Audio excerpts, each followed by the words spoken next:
Tunaanza Mheshimiwa Bunge na mijadala ya wizara hii ya TAMISEMI. Tunaanza Mheshimiwa Dr. Joseph Kizito. Mheshimiwa Naibu Spika, nakushukuru kwa kupata fursa hii asubuhi ya leo niweze kuchangia hotuba ya bajeti ya Mheshimiwa babu yangu Mohamed Mchengerwa, Waziri Ofisi ya Rais TAMISEMI. Kwanza Mheshimiwa Naibu Spika, niruhusu niungane na waheshimiwa wabunge ambao wamempongeza sana Mheshimiwa Rais kwa namna ambavyo amepeleka kipaumbele sana kwenye ofisi hii ya TAMISEMI, kwa sababu amekusudia kuwafikia Watanzania walio chini kabisa ambao wanahitaji huduma zote muhimu zikiwemo afya, elimu na kadhalika. Kwa hiyo kama ambavyo waheshimiwa wabunge wamesema, mimi pia kwa niaba ya wananchi wa Madaba ninampongeza sana Mheshimiwa Rais na ninamshukuru sana kwa vipaumbele ambavyo ametupa katika jimbo letu la Madaba. Mheshimiwa Naibu Spika, niruhusu pia nimpongeze sana Mheshimiwa Waziri na naibu mawaziri wa ofisi hii, kwa sababu hawa watu ni wazalendo sana. Kazi kubwa na mafanikio makubwa ambayo tumeyapata kwenye halmashauri zetu na majimbo yetu imetokana na uzalendo mkubwa ambao Mheshimiwa Waziri na wasaidizi wake wanao kwa Watanzania. Kwa hiyo tunamshukuru sana Mheshimiwa Waziri na timu yake. Mheshimiwa Naibu Spika, nimetoka kwenye ziara ya vijiji, ziara ya kata zote za Madaba na nimebakiza vijiji 4 tu. Wakati wa ziara yangu ilikusudia kuona namna gani tunaweza kuendelea kuweka vipaumbele vya maendeleo ya wananchi kwa msukumo na kwa mahitaji ya wananchi wa Madaba. Wananchi wa Madaba walitamani kuona nini kwenye bajeti hii? Hilo ndio jambo kubwa ambalo lilinifanya nifanye ziara. Jambo la kwanza ambalo wananchi wa Madaba walitamani kuliona ni kuona kwamba serikali inaendelea kutenga bajeti ya kutosha kwa ajili ya barabara za vijijini kupitia TARURA, na niwathibitishie wananchi wa Madaba na nitumie fursa hii kumshukuru Mheshimiwa Rais kwamba tumetengewa fedha za kutosha Madaba kwa ajili ya ujenzi wa barabara, na vipaumbele vyetu tutaendelea kuviweka kwenye barabara zinazoenda kwenye maeneo ya huduma muhimu, ikiwemo barabara ya Ngongongo ambayo itatuwezesha kufika kwenye hospitali yetu ya wilaya. Ile barabara tutaendelea kuijenga kwa lami na bajeti ipo, lakini pia barabara zinazoelekea maeneo ya uzalishaji ikiwemo mashambani na kadhalika, huko pia tumepata fedha za kutosha. Ninaamini maeneo haya yenye changamoto ikiwemo barabara ya Alifanzulu, kijiji cha Kipingo, itaweza kujengwa kwa ubora, na barabara zetu za Ifinga na maeneo mengine zitaendelea kuimarishwa. Kwa hilo nilitamani niliseme ili wana Madaba waweze kujua eneo gani ambalo limepewa kipaumbele kwenye bajeti yetu. Lakini Mheshimiwa Naibu Spika, Madaba tuna changamoto ya mapato ya ndani, na hii inatokana na uchanga wa halmashauri yetu. Tulianza na mapato ya ndani yasiyozidi milioni 900 kwa mwaka, lakini sasa tumeweza kufanya mara 2 zaidi, tumefika kama bilioni 1 na milioni 900. Tumeendelea kupeleka vipaumbele kwenye miradi ya kimkakati ambayo itatusaidia kuongeza mapato kwa asilimia kubwa, mapato ambayo yatatusaidia pia kuchangia maendeleo ya vijana, wanawake na watu wenye ulemavu.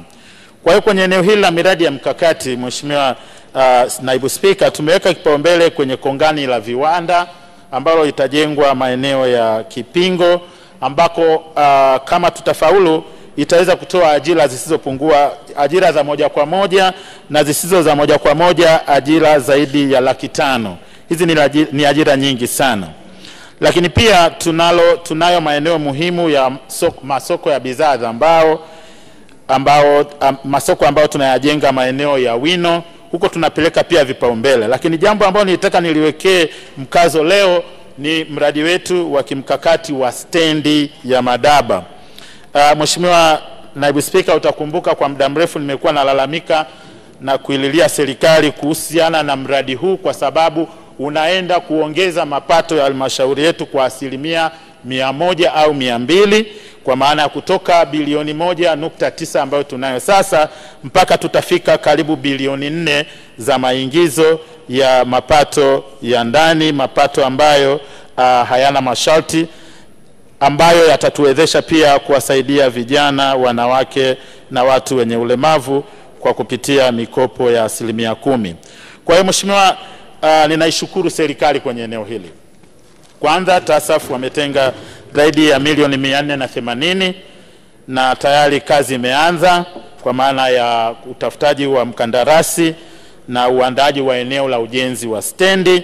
Lakini pili, kwenye bajeti hii tuliomba bilioni 5 na bilioni 1 tayari imeshatengwa kwa ajili ya utekelezaji wa mradi huu.